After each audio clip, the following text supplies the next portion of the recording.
The DNA backlog story is a story that I've been covering for a while now on this channel, and Action Society says it's become a human rights violation in South Africa, and I would tend to agree with them. But before we get into today's story, ladies and gentlemen, please hit that like button and subscribe to the channel if you enjoy this kind of content.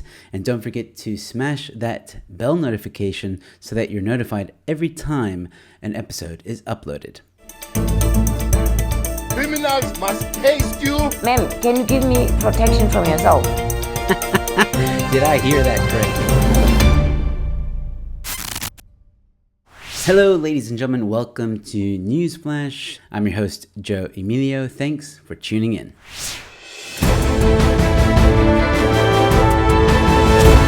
Okay, so this month it is February, which means it is the month of love. So I thought this meme would be appropriate.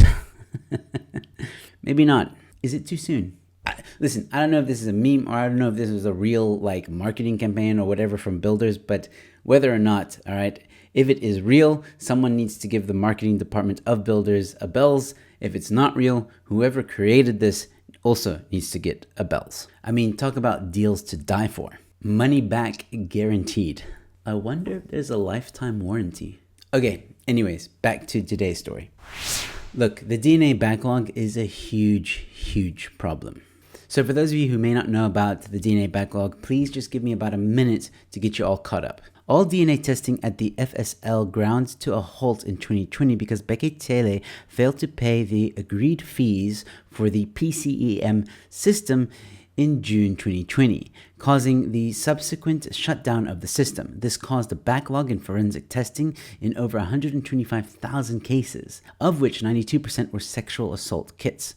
In November 2020, Tele admitted that the DNA backlog was a whopping 117 or just over 117,000 cases.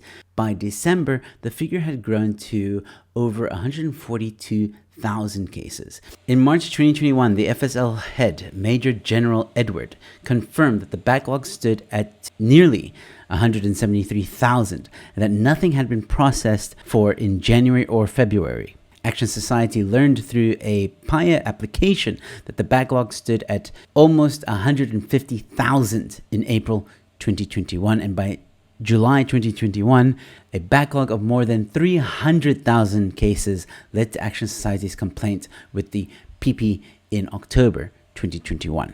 I do have a playlist on my channel. It's called the DNA Backlog, where you guys can get even more details and see how everything unfolded. But here we are, years later, and the backlog is still affecting many cases today. Liezel de Jager, Botha, Cleo Diko, and Chevonne Rusch and Alfredo's murders all occurred more than 200 days ago, and in all their cases, forensic neglect caused the wheels of justice to stall.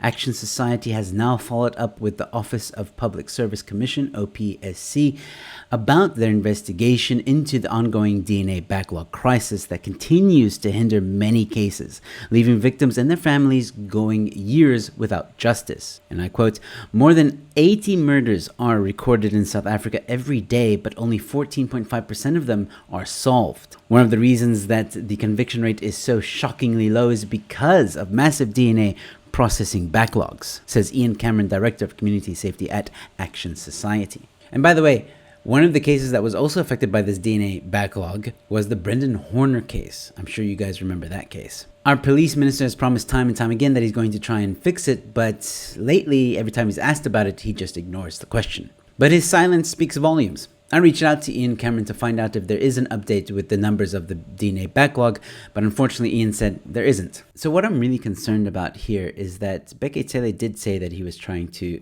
fix or reduce the backlog, right? And to some extent, he did manage to do so if he's not lying about the numbers. But my question here is, while they were fixing that backlog, is it possible that another backlog was building up?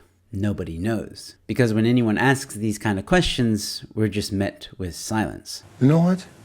I don't know. Either way, South Africans are suffering and almost no one sees justice. The backlogs cause delay upon delay in court. In some cases, the forensic evidence is so poorly handled or tested that it is useless and no perpetrators can be identified. Listen, I hate to be the bearer of bad news, guys. I really do. But the reality is we have to talk about these issues. We can't keep on ignoring them, because the more we ignore them or try to turn a blind eye towards them, the worse it's going to get. Because it is clear that the reality is this: the ANC doesn't give a damn about the South African people, and we need to go to the ballots in 2024 and make sure they hear our response loud and clear. As always, I'm going to keep a close eye on the story and see if there are any updates in the future. And please let me know your thoughts in the comment section below, ladies and gentlemen. Please don't forget to like this video, share it far and wide, and subscribe to the channel. I've got more content coming your way. And if you really enjoy what I do here and you want to support me or you want to support the channel, please consider becoming a member to this channel. You can find all the details in the join button below this video or in the link in the pinned comments below this video. There's exclusive perks for members, and you get to see these episodes first before everybody else. Memberships go a long way to supporting me and this channel, so your membership is greatly appreciated. And if you enjoyed this content, you might enjoy these videos. And with all that being said, ladies and gentlemen, thanks for watching. Your newsflash is in. Damn. Baby, back up. You got to Stop, man. Babe, do not get out this car. Do not get out this car. He is finna leave.